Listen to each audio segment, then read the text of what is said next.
لکه د سورت په شروع کې چې موږ تاسو ویلي چې سورت محمد یا سورت القتال هغه سورت ده چې رب العالمین په دې کې یو طرف ته د مسلمانانو وضعیت او احوال بیانوي او د هغوی پاداش او نتیجه او انجام بیانوي، بل خواته د کفارو احوال بیانوي او د هغوی د عملونو پاداش او نتیجه او انجام په دنیا او په آخرت کې بیانوي. په مجموع کې دا صورت د مسلمانانو د کافرانو ترمنځ د تعامل په باره کې خبره کوي او عموما دا تعامل په اکثر اوقاتو کې یو ډول جنگي تعامل دی، ځکه خو د دې صورت نوم هم سورة القتال یا د قتال او د جهاد د احکامو صورت دی. په تیرو درسونو کې دغه تسلسل موږ تاسو مسلسل په دې آیتونو کې ولیده چې یو خواته د مسلمانانو احوال ذکر شي نو ورپسې د کافرانو احوال ذکر شي. تر 22 آیت پورې موږ تاسو را رسیدلی وو او د دې آیت نه مخکې يا أيها الذين آمنوا أطيعوا الله وأطيعوا الرسول ولا تبطلوا أعمالكم. د دې نه مخکې موږ د آیت شریف ولوست إن الذين كفروا وصدوا عن سبيل الله وشاقوا الرسول من بعد ما تبين لهم الهدى لن يضروا الله شيئا وسيحبط أعمالهم. هغه کسان چې کافران شوي دي او خپل هم دی الله لاره نه منې کیږي او نور خلک هم دی الله لاره نه ایثاروي او د پیغمبر مخالفت کوي. شاق الرسول مخالفت کوي د رسول الله صلی الله علیه وسلم، دښمنی کوي له رسول الله صلی الله علیه وسلم سره. وروسته د هغه نه چې دوی ته د پیغمبر حقانیت او د اسلام حقانیت ورښکاره شو نو دوی په خپل دغه مخالفت باندې الله ته څه ضرر نشي رسولی، نه دی الله رسول ته ضرر رسولی شي، نه دی الله دین ته ضرر رسولی شي. او دوی چې خپل کوم نور عملونو باندې نازيږي چې موږ خدای د خیر کارونه کوو، موږ ډوډۍ ورکوو یا موږ د کعبه خدمت کوو یا موږ خلکو ته یو ډول لکه د يهودو او نصارا او علما او چې ویل موږ خلکو ته دینی لارښوونې کوو، نو الله تعالی فرمایي چې دا عملونه د دوی ځای نه نیسي، ځکه عملونه به په هغه وخت کې ځای نیسي چې دوی ایمان ولري. چې ایمان ونه لري که هر څومره نیک عملونه وکړي هغه د الله په نسبت قبول نه دي. د اعمالو د قبلېدلو لپاره څو شیان شرط وو؟ 3 شیان. اولنی شرط دا و چې د عمل کوونکی باید مؤمن وي. دویم شرط دا و چې عمل باید د پیغمبر د طریقې مطابق وي، د شریعت مطابق وي. او دریم شرط دا و چې د الله رضا به ورکې مقصد او مراد وي، مقصود اصلي به کې د الله رضا وي. نو د خلکو که دغه یو ډول په ظاهر د خیر اعمال هم کول نو هغه د شهرت لپاره، د ریا لپاره، د دنیوي منصب ثابتولو لپاره، د دې لپاره کول د الله د رضا په خاطر یې نه کول. که د الله د رضا په خاطر کول نو د ټولو نه ښه خبره دا و چې دوی د الله د پیغمبر خبره منلې وای، بلکې دوی مخکې آیتونه کې تیر شول کنه چې دوی د ما انزل الله سره دښمنی کوله، الله به څه نازل کړي وو او الله په څه راضي کېده هغه به دوی پریښه وکړي رضوان الله او اتباع د هغه څه به کوله چې اسخط الله، چې الله په غوسه کوي، الله دوی ته په غضب کوي، هغه به کول او په کوم چې الله راضي کېده ورنه هغه پریښودل. نو دغه د پیغمبر سره د مخالفت خبره دا داسې یو شی ده چې د انسان عمل لمنځه وړي، د انسان عمل حبط کوي، بربادوي. په دې ورپسې آیت کې هم همدغه مفهوم بیا بیانېږي په بل شکل باندې. الله تعالی فرمای یا ایها الذین آمنوا، ای مؤمنانو، ای هغه خلکو چې ایمان یې راوړی دی، اطیعوا الله، تاسې طاعت وکوي دی الله، خبره ومنئ دی الله، واطیعوا الرسول، او طاعت وکوي دی رسول الله صلی الله علیه وسلم. دی الله جل جلاله کتاب ومنئ، دی رسول الله صلی الله علیه وسلم لارښوونې شریعت ومنئ. ولا تبطلوا اعمالکم، او خپل عملونه مباطل کوي. دلته دا لا تبطلوا اعمالکم خبره ورسته دی دین راغلی چې دی الله اطاعت وکوي د رسول الله اطاعت وکوي. حاصل معنا یې دا ده چې هغه څوک چې دینی عملونه یا د خیر عملونه کوي خو د الله د دین مخالفت کوي او د رسول الله صلی الله علیه وسلم د سنتو مخالفت کوي، د رسول الله په ژوند کې د مخالفت کوي او د وفات نه وروسته د سنتو مخالفت کوي، دغه مخالفت د دې سبب کیږي چې د دوی عملونه دي باطل شي، هغه ښه عملونه دي هم باطل شي، قبول دي نشي. نو لکه حاصل معنی چې دا وي چې تاسې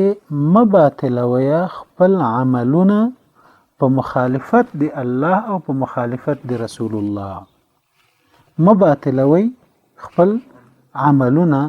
په مخالفت د الله او په مخالفت د رسول الله صلی الله علیه وسلم. په قران کریم کې ځینې نور عملونه د ذکر شوي دي چې هغه پخواني عملونه ور باندې باطلي، لکه په بل آیت شریف کې دی ولا تبطلوا اعمالکم بالمن والاذى، تاسې مباطلوي خپل صدقې خپل خیراتونه چې تاسې کړي دي د الله لپاره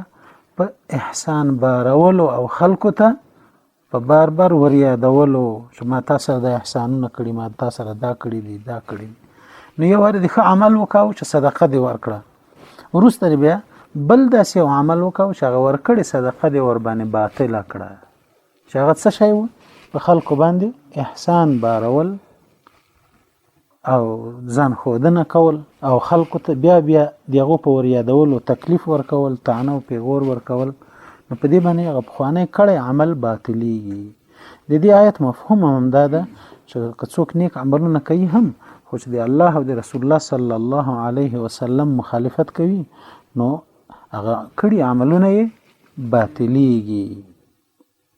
یا ایها الذین آمنوا ای ایمان والاو اطیعوا الله دی الله فرمان ومنی واطیعوا الرسول او د رسول الله صلی الله علیه وسلم فرمان او سنت ومنی ولا تبطلوا اعمالکم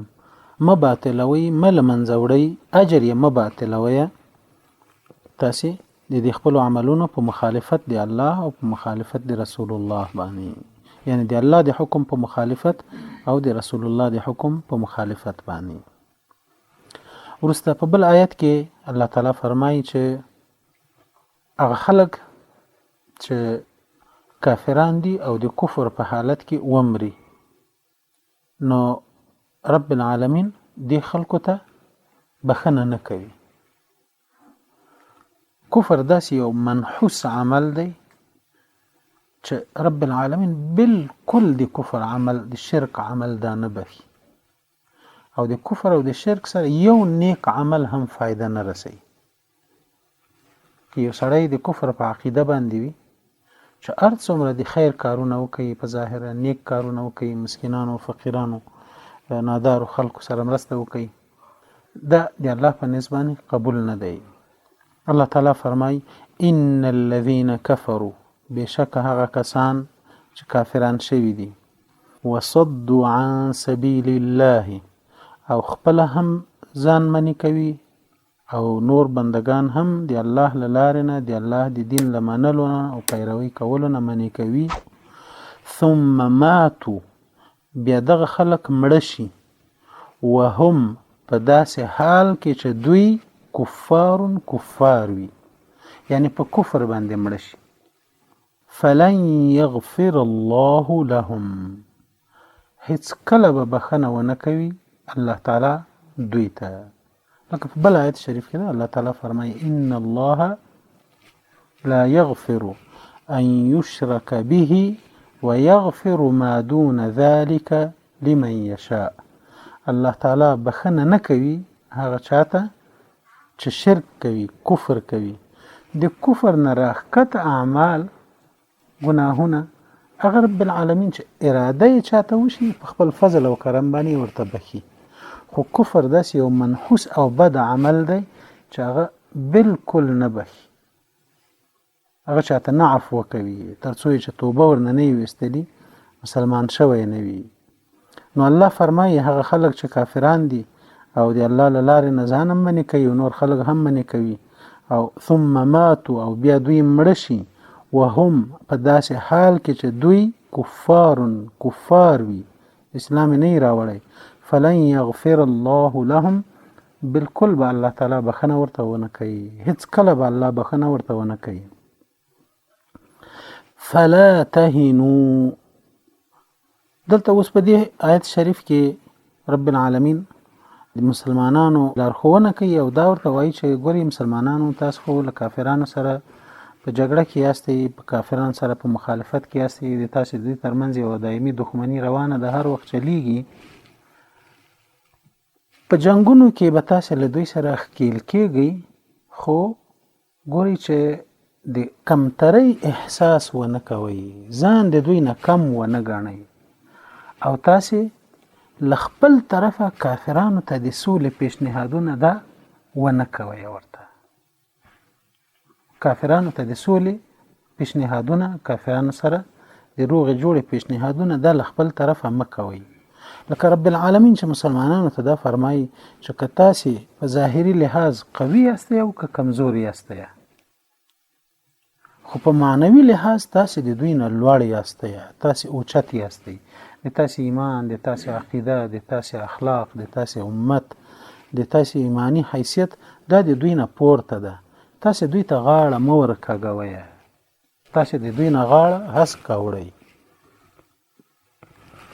ځکه خو د دې آیت په باره کې د تفسیر علما ځینې وایي چې دا آیت منسوخ ده ځینې بیا وایي چې نه دا آیت ناسخ ده هغه چې وایي چې دا آیت منسوخ ده نو هغه په دې آیت باندې منسوخ غني وان جنحوا للسلم فجنح لها کچرته کافرانو دښمنانو تاسو ته د سولې پیشنهاد وکاو نو تاسو سوله ورسره ومنئ نو وایي په دې آیت باندې دا آیت منسوخ دی ځینې بیا وایي چې نه دا آیت د هغه آیت لپاره ناسخ دی هغه منسوخ دی په دې کې درې خبرې دي ځینې علما وایي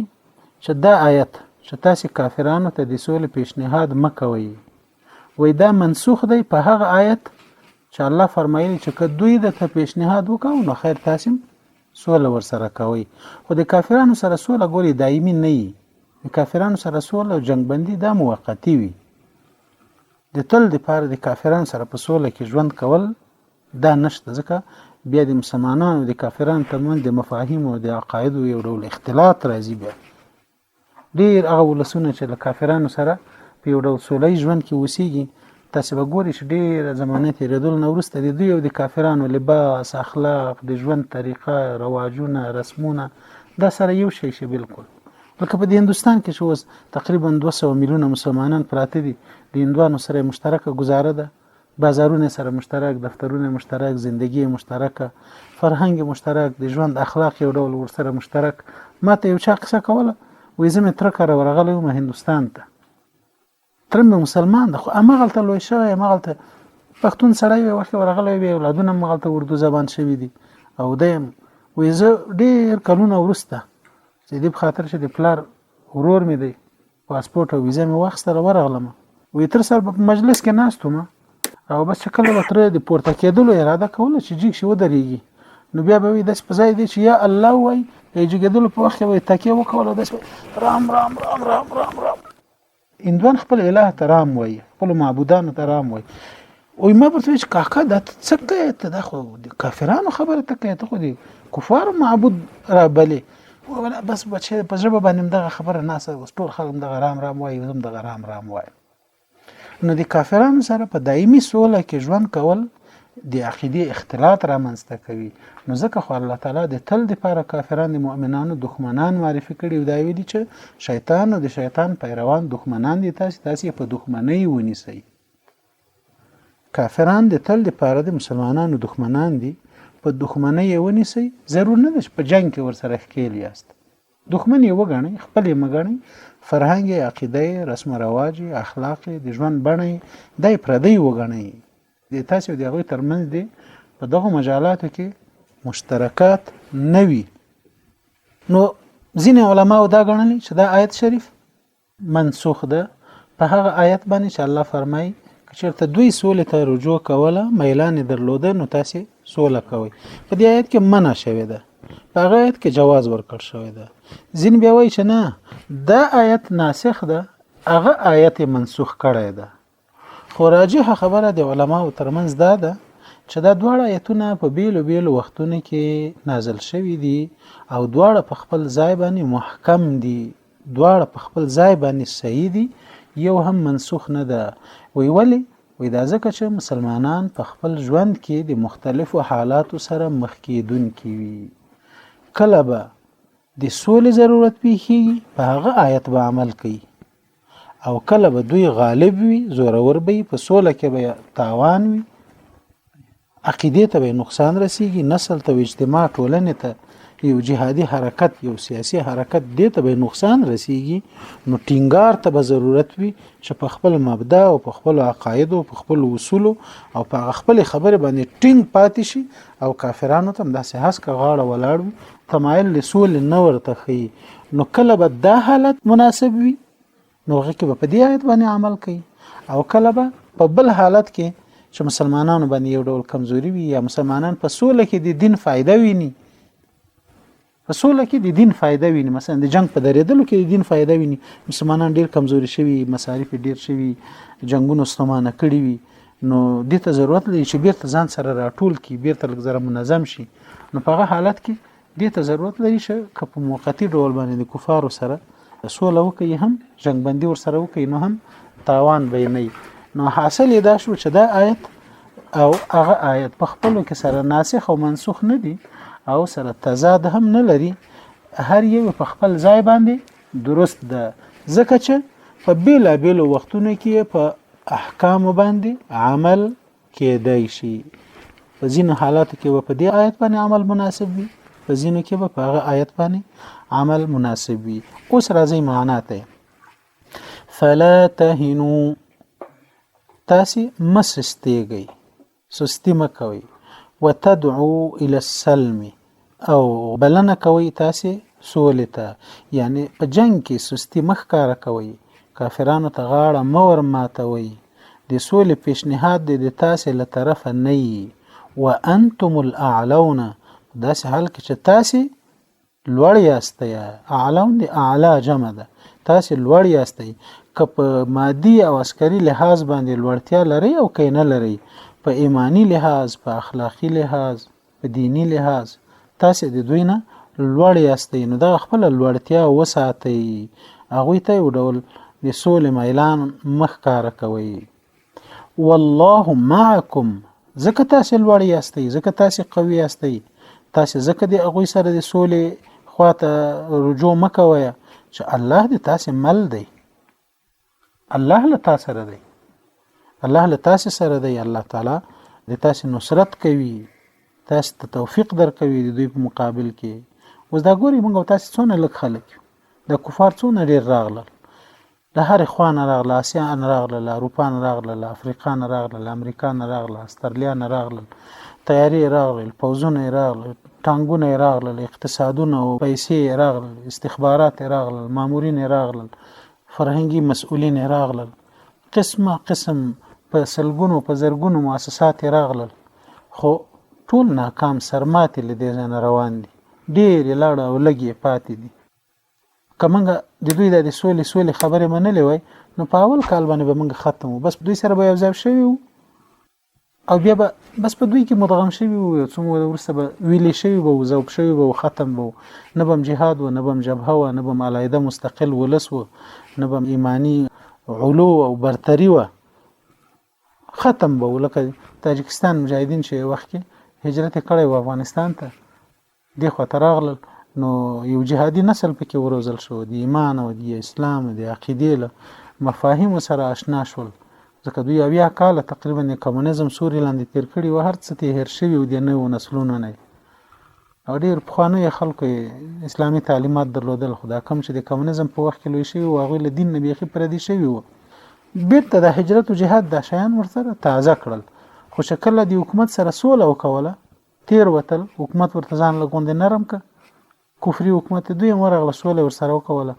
کال 2009 تیر شوی چې یو یې تنه بندي کاوه یو یې تاړه بندیزونه په باندې لګول قواعد او ضوابط ورته خودل دا به کوي دا به نه کوي دا به کوي دا به نه کوي بل اخر ټول ختم شو اخر دی یو ډول فعالیت اجازه ورته ورنکړه ختم شو نو کومه هم همداسې کړی وای موږ به د دې په دیموکراسي په دې ګنده دن کې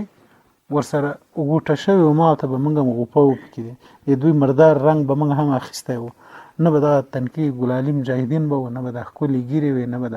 حسکه غاړي وي نه به د تکبیر ولولي وي نه به جهادونه او نه به تمرینونه او نه به د وسلې وي نه به د کفارو زاري وي چې اوس موږ ته زاري کوي سوله را سره وکوي سوله وکوي بلکې موږ به داسې تابع کړي چې په دوی په روانو نو کله د دنیا نور ملتونه چې ځان په تابع کړي الله تعالی دې موږ تاسو مشرانو ته نورم توفیق ورکړي الله دې د ایمانی احساس نورم قوي وساتي چې هغه په دې باندې عملا معتقد او عملا یوازې په ذهن کې نه چې والله معكم الله دې تاسو سره دی دوی په دې باندې ایمان درلود چې الله لمن سره دی الله نصرت به لمن سره وي کوم لګیو کډیرو کو وسله لرو کای نه لرو خدای دې موږ دینی علو او دینی برتری دې موږ د دې عامل ده چې موږ باید له کفار سره پیوند وانخلو والله معكم الله تعالی لتاس سره دی ولن يتركم اعمالكم او هیڅ نقصان به ونکي رانه ولې د تاسو په عملونو د تاسو په اجرونو کې هیڅ نقصان به در پیښ نه کی د تاسو عملونو او د تاسو اجرونو ته ولن يتركم او هیڅ نقصان به ونه کوي د تاسو په ثوابونو کې په آخرت کې یعنی پوره ثوابونه به درکې او په دنیا کې به هم د تاسو عملونه داسې نه کی چې هغه د نقصان عملونه وي تاسو په تاوان کې راشي ورسته رب العالمین د دې صورت په آخري آیتونو کې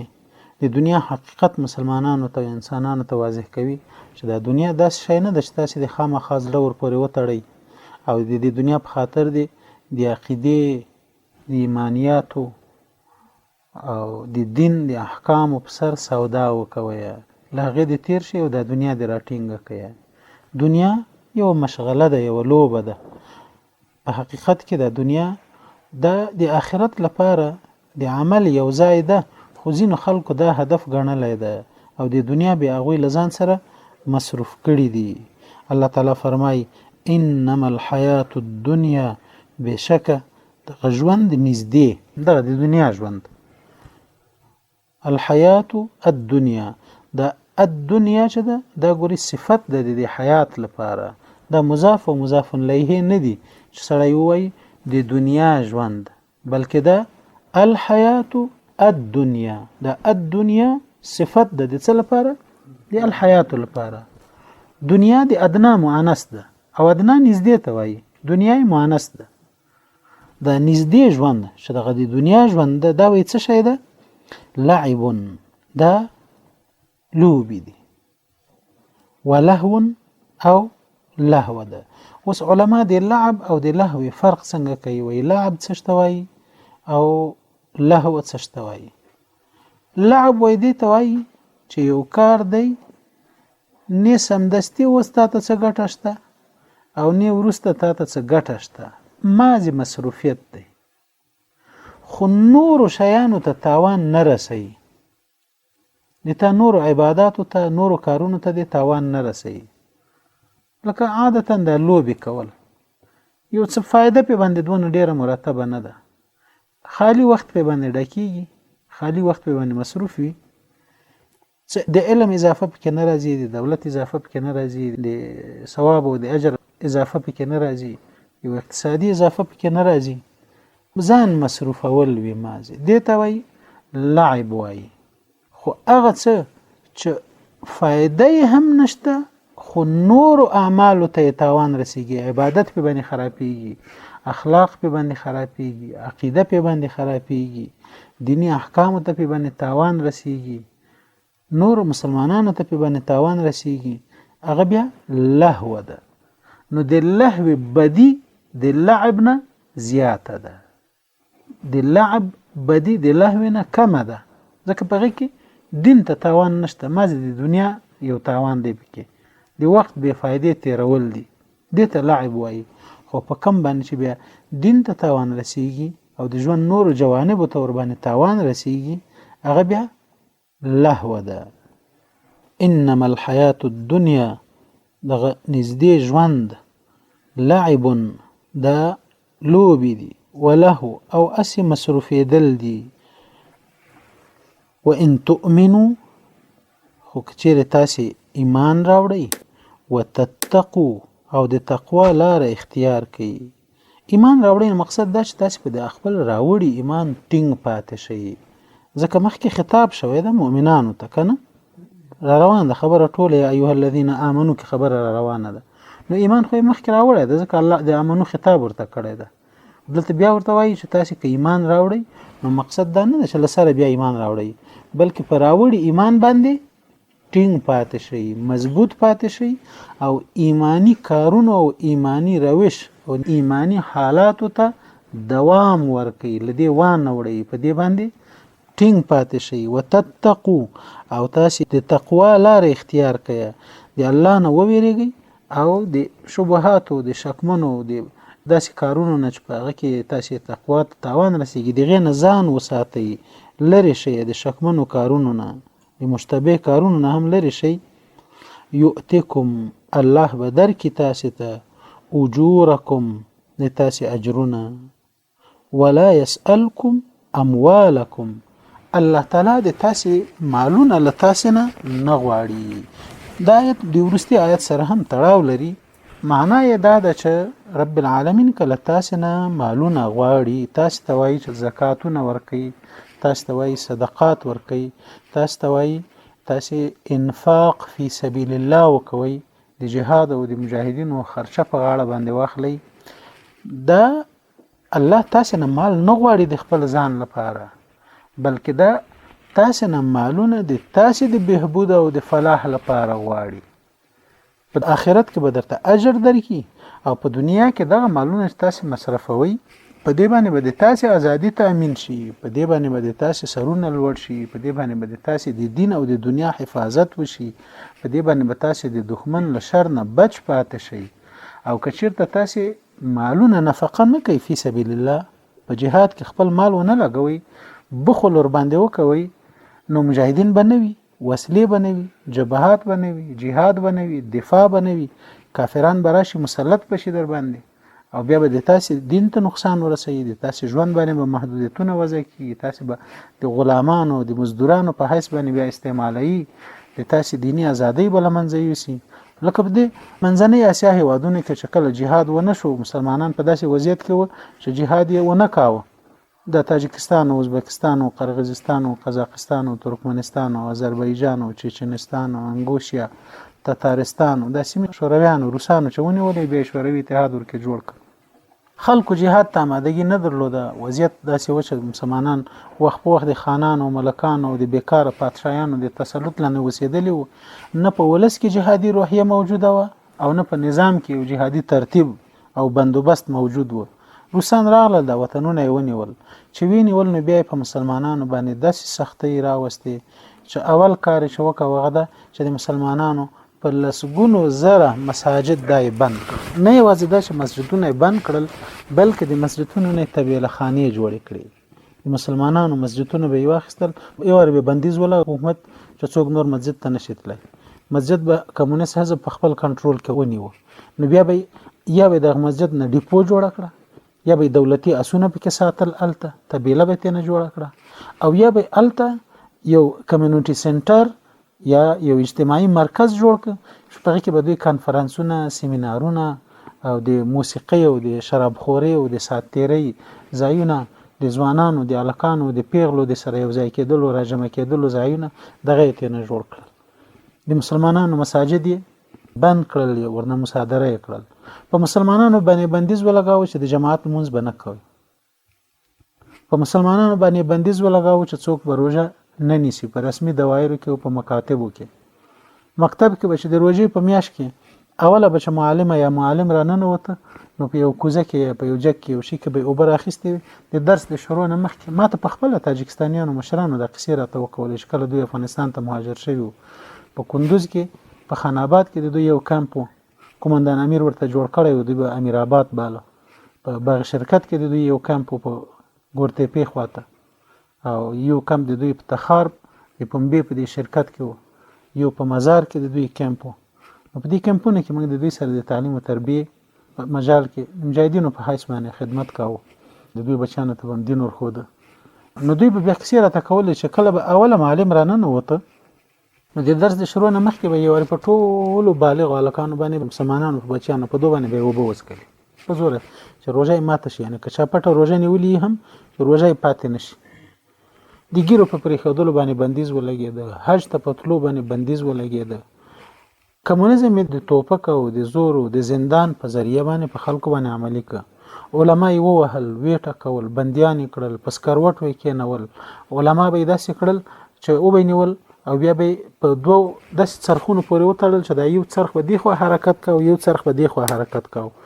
لاسونه به په یو پورې وتړل، ورته پښې به په بل پورې وتړل، بیا به دې څرخ ته کرار حرکت ورکاوه. بیا به د انسان بدن به داسې ټوټه ټوټه یو له بل نه بیلېده، هډوکي او بندونه به کرار یو له بل نه بیلېده. په دې ترتیب باندې قسم تعذیبونه مسلمانانو ته ورکړل. ولې؟ ځکه چې خلکو جهاد نه و کړی، د جهاد دپاره آمادګي نه وه. نو الله فرمایي چې الله له تاسې نه د تاسې مالونه نه غواړي، چې تاسو ته وایي انفقوا فی سبیل الله، تاسو مجاهدینو سره نصرت وکوئ، مال ورکوئ، د الله په لاره کې مال نفقه کوي، زکات ورکوئ، صدقات ورکوئ. ګورئ الله محتاج نه دی د تاسو مالونو ته، الله غنی ذات دی. دا ټول دنیا دی الله ده، دا ټول خزانه دی الله دی، دا ټول کون دی الله ده. تاسو په خپل دی الله یاستئ. خو د الله چې له تاسو نه مال غواړي یا تاسو د مال ورکړې ته تشویقوي، دا د خپل ځان لپاره نه غواړي، دا د تاسو لپاره غواړي. که تاسو د جهاد او د مجاهدینو ترڅنګ په مالی لحاظ ودرېږئ، نو هغې به توپ پیدا کړي، توپک به پیدا کړي، ډوډۍ به پیدا کړي، مرمۍ به پیدا کړي، مخابره به پیدا کړي، ژوند به یې ښه تیر شي، بارود به پیدا کړي، جهاد به وچلولی شي، مقابله به وکړي، د یتیمانو سرپرستی به حاصله شي، د کونډو سرپرستی به حاصله شي، د بندیانو د کورونو نفقه او مسؤلیت په غاړه اخیستل دا به ترسره شي. نو په دې کې بیرته د تاسې خیر ده. الله د تاسې نه د تاسې مالونه نه غواړي، دی الله د مالونه په کار نه دي، ځکه الله سره خزانه د اسمانونو او د ځمکو دي. الله غنی دی، الله فقیر نه دی چې له تاسې مال غواړي. ولا يسألكم اموالكم، الله له تاسې نه د تاسې مالونه نه غواړي. وروسته الله تعالی فرمایي ان يسألكموها يحفكم تبخلوا، که چیرته الله له تاسې نه د تاسې مالونه وغواړي، نو بیا به الله الحاح در باندې کوي، اصرار په ټینګار به در نه غواړي. الله له تاسې نه مالونه نه غواړي، مازې تاسې تشویقوي. خو که الله خامخا مال در نه وغواړي، نو بیا به الله په ټینګار درته وایي چې دونه مال ورکوي، دا مال ورکوي، دا مال ورکوي، دا، او تاسې به بیا بخیلی کوئ، تاسې به نه ورکوئ. یا که رسول الله صلی الله علیه وسلم مال در نه وغواړي، د تاسې مالونه، او په ټینګار یې در نه وغواړي، یحفکم یعنی یصر علیکم، یلح علیکم، په تاسې باندې الحاح او اصرار او ټینګار وکړي چې خامخا به مال راکړي، خامخا به راکړي، نو د تاسې به نفسونه په دې مال پورې نښتي، تاسې به یې ورکوئ نه، هغه به یې در نه په ټینګار باندې غواړي. نو بیا به د تاسې په زړونو کې هغه کینې او قدرتونه یو شی چې څه دي د مال د وجې نه را پیدا کېږي، د مال د مینې له وجې نه، د مال د حب د وجې نه، هغه به بیا را برسېره شي، هغه کینې به را برسېره شي، مخالفتونه به هم د پیغمبر سره راشي، مخالفت به هم د الله د غوښتنې په مقابل کې راشي. نو لکه الله چې بندگان تشویقوي په دې آیت باندې چې مالونه په خپله ورکړه، داسې وضعیت مه جوړوئ چې تاسې نه د مالونه په زور اخیستلی کېږي، نه په خپله د الله په لارې کې ورکوئ، دې کې د تاسو خپله ګټه ده. ان یسألکموها، ان یسأل، که چیرته وغواړي الله تعالی یا رسول الله صلی الله علیه وسلم کوم د تاسې نه، ها د مالونه د تاسې، یحفکم ټینګار به وکوي په تاسې، الحاح او اصرار به وکوي په تاسې، تبخلو تاسې به بیا بخیلی کوئ. او چې کله تاسې الله غوښتنه در نه کوي او تاسې بخیلی کوي، ویخرج اضغانکم، بیا به د تاسې هغه کینې بیرون راوځي. پیغمبر به درنه غواړي، تاسې به ورکوئ نه، بیا به په زړه کې به مې وغوټه پیدا شي او بیا به نعوذ بالله داسې به وایي چې دا اوس وګوره د موږ مالونه ته یې دا د موږ مالونه غواړي موږ په څونه سختۍ ګټلې او دای رانه غواړي موږ مال لکه موږ خپل په تکلیف باندې پیدا کوو څه دته خو ګټلې نه دي نو داسې شیان به بیا تاسو ووایي په دې باندې بیا د تاسو هلاکت وشي تاسو به بیا د الله د دین په مخالفت کې به واقع شي یا د رسول الله صلی الله علیه وسلم د دین او دغه د غوښتنې په مخالفت کې به واقع شي ها انتم هؤلاء تدعون ها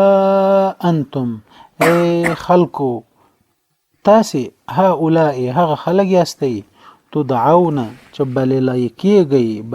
کېږي لتنفقوا چې تاسو نفقه وکوي خرچه وکوي د خپل مالونو فی سبیل الله دی الله په لار کې خو په تاسو کې ځینې خلک بیا داسې دي چې دغه غوښتنې په مقابل کې کمزوري بخیلی کوي مال پورې زړه نه خطي د دین په غوښتنې پورې زړه نه خطي دا مال د لزړه را چیر پیر شوی د دین احکام او د دین مینه په زړه کې زورور نه وي تاسو هغه خلک چې بللای کېږي لتنفقوا چې انفاق خرچه وکوي فی سبیل الله دی الله په لار کې فمنکم نو ځینې بیا د تاسو نه من هغه دی یبخل چې بخیلی کوي الله فرمایي چې وځي دغه بخیلی هغه نحس دی بخیلی هغه بد نتیجه دا بیرته تاسو ته درګرځي ومن يبخل او هغه څوک چې بخیلی وکي فانما يبخل عن نفسه نو هغه په حقیقت کې بخیلی کوي خپل ځان باندې یعنی خپل ځان په آخرت کې له اجر نه محرومي او په دنیا کې له عزت نه محرومي په ځان باندې بخیلی کول ګوري یو سړی د مال لري خډیر مال لري هدا کېدل جامې غوندي بیکار چپلی بوټونه بخو کوي خیرن رژیدلې شړېدلې خولې په سر وي خوراک او څښاک او دایم چندانې په برابر نه وي اولادونه یې ورنه یو قسم ناراضه وي سره د چې مال یې ډیر وي نو دغه ډیر مال یا دغه بخل چې دی اوس کوي تاوان چاته وروړي همسایه ته کدته کلیوالو ته کدته دته ور اوړي نو رب العالمین هم سمانان توای چې ګوري تاسو نه خو مال غوښتلای کیږي د دین لپاره د دین د دفاع په خاطر باندې د الله په لار کې نفقه در نه غوښتلای کیږي خو ځینې بیا د تاسو داسې دي چې هغه بخیلی کوي په دغه بخیلی باندې دوی په حقیقت کې ځان ته تاوان رسوي یبخل عن نفسه دوی په ځان باندې بخیلی کوي په آخرت کې ځان له اجر نه محرومي او په دنیا کې ځان له عزت نه محرومي د عزت او فرصتونه د لاس ورکوي او په آخرت کې اجرونه ځان محرومي والله الغني الله تعالی غنی دی الله بے پروا دی الله د چاش تمنیو ته محتاج نه دی ضرورت ورته نشته وانتم الفقراء او تاسو فقیران یاستئ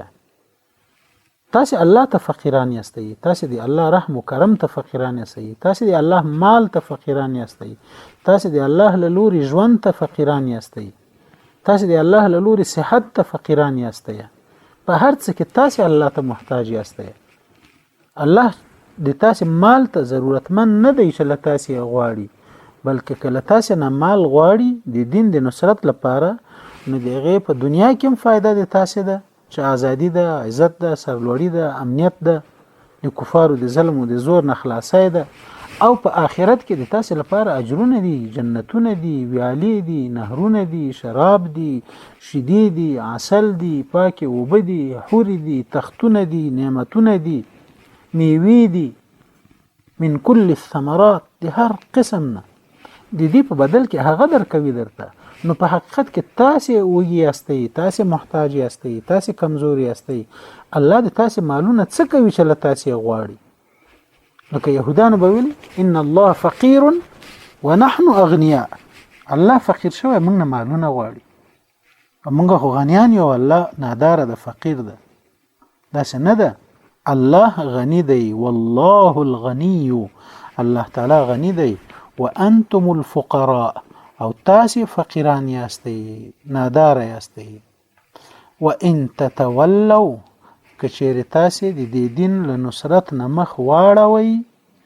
یستبدل قوما غیرکم الله به د تاسې په ځای باندې یو بل قوم راولي دغه د دین د نصرت لپاره به الله بل قوم انتخاب کی په دې آیت شریف کې د موږ او تاسې لپاره یو خاص زیری دی یو خاص بشارت دی هغه ده چې کله رسول الله صلی الله علیه وسلم دا آیت شریف تلاوت کاوه صحابه کرامو ته وایي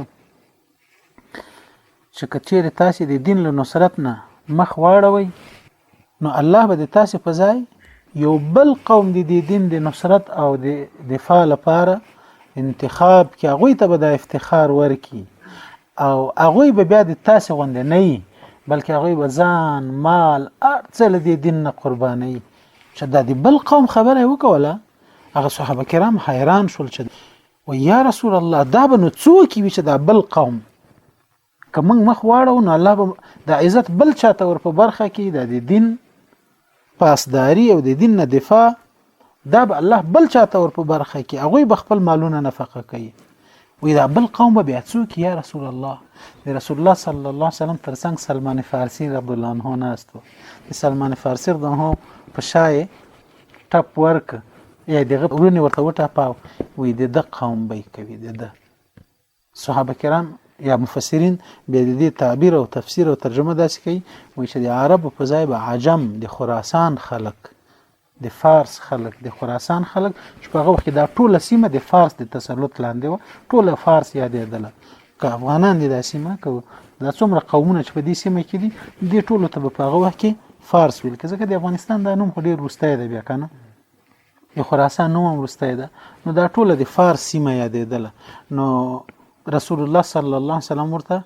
سلمان رضی الله عنه ته اشاره وکړه چې د قوم به د دین ګټي او بیا ویل چې دا دین سوریات په اسمان کې استوري ته هم جګ شي د هدایت ال ته هم جګ شي دغه خلک به بیرته راستون کی دا خلک وزن ورورسي نو د افغانانو یا دغه سیمه چې د خراسان د افغانستان د ټوله سیمه د پدې کې د جهادي حرکت ته اوس سړی ګوري نو سړی ته د پیغمبر صلی الله علیه وسلم دغه حدیث مصداق په نظر ورشي چې که عرب د جهاد نه یا عربي حکومتونه او نظامونه او پوزونه او په مجموع کې دا ولسونه د انفاق فی سبیل الله او د جهاد نه مخ واړي نو الله به بل داسې قوم راولي چې هغه بیا لکه دوی غوندې نه وي اوس ګورې د موږ تاسې ده ګلالي ځوانان دا الحمدلله په غرونو کې په جهادونو کې په تمرینونو کې په تدریبونو کې د امریکا مقابل کې د انګریز مقابل کې د فرانسې مقابل کې د ایټالیا مقابل کې د جرمني مقابل کې د کاناډا مقابل کې د بلجیم مقابل کې د هالند مقابل کې د ټول اروپאי اتحاد مقابل کې د ټول ناتو په مقابل کې د لوی امریکا او کاناډا په مقابل کې همدا خړکی ځوانان ولر دا د پیغمبر صلی الله علیه وسلم د هغه بشارت نتیجه ده او د الله تعالی د هغه وینا یو عملی مصداق ده چې قوما غیرکم عربو لتاسنا غیر بل قوم ببیعی ثم لا يكون امثالكم اغيب بتاس غندنی بزدل بنی بخیل ببیانی هم به مال مصرفي هم به ځان مصرفي الحمدلله په دې زمانه کې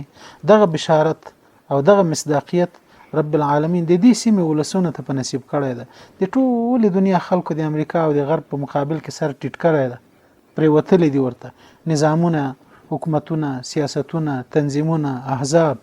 زیر زمین ذخایر سر زمین ذخایر تیل نفت هر څه غرب ته ورسپارلي دي خو یوازې د دغه سیمې غیرتمن ولسونه داسې دي چې نه د انګریزانو سره خبره ومنله تسلیم شول ورته نه د روسانو سره خبره ومنله تسلیم شول ورته نه د امریکا او د ټول غرب سره خبره ومنله تسلیم شول ورته یو تم تسلیم نشول ثم لا يكونوا امثالكم بیا به نوی د تاسو غوندي نو دا سعادت دی الله تعالی لمنګو تاسو نه اخلي الله دې دغه افتخار د دې ولسونو په نصیب باندې وساتي الله دې د دین عزت اعزاز د موږ او تاسو په لاس باندې تر سره کی متحقق کی. الله دې موږ ژوند، د موږ مال، د موږ نفس، د موږ فکر، د موږ ځواني، د موږ عمرونه د خپل د دین د ساتنې او د اعزاز لپاره استعمال کی. دا د الله خاصه لورینه په موږ باندې شوې ده چې د فتنو، د ابتلاءاتو، د مشکلاتو، د دنیا پرستی، د عیشونو، عشرتونو، هوسونو، خوندونو،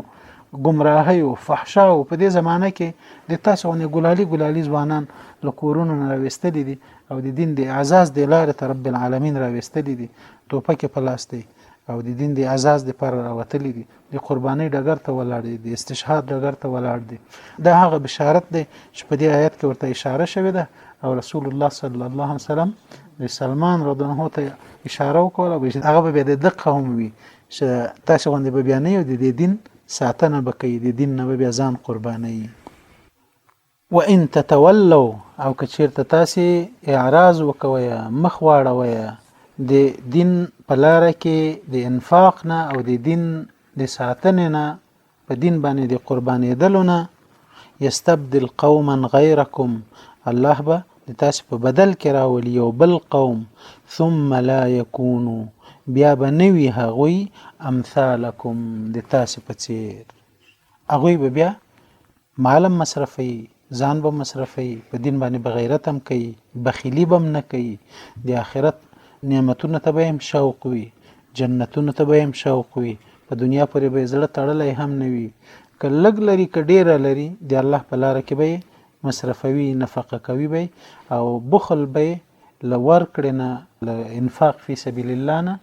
نه ایساروي. الله تعالی دې موږ تاسو ټول توفیق راکړي چې د جهاد لاره سمه تعقیب کو، د جهاد احکام سم وپیژنو، د کفارو سره خپل تعامل د قرآن او د حدیث مطابق وکړو، د اسلام د شریعت مطابق وکړو او د دین په هغه فهم باندې مستقیم په استقامت کې او په ټینګار باندې پاتې شو چې د اهل سنت والجماعت علماو د امت ته بیان کړی دی. او